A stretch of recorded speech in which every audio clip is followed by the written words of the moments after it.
আসসালামু আলাইকুম ওরহমতুল্লাহি ওবরাকাতুহু।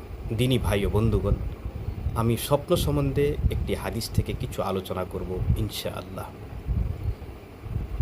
হজরত আবু কাতাদা রাদিয়াল্লাহু তাআহু বর্ণনা করেন, আমি নবী করিম সাল্লাল্লাহু আলাইহি সাল্লামকে ইরশাদ করিতে শুনিয়াছি, ভালো স্বপ্নগুলি আল্লাহ সুবহানাহু ওয়া তাআলার পক্ষ থেকে, আর খারাপ স্বপ্নগুলি যাহা দেখিলে ঘাবড়াইয়া যাওয়া হয়, উহা শয়তানের পক্ষ থেকে।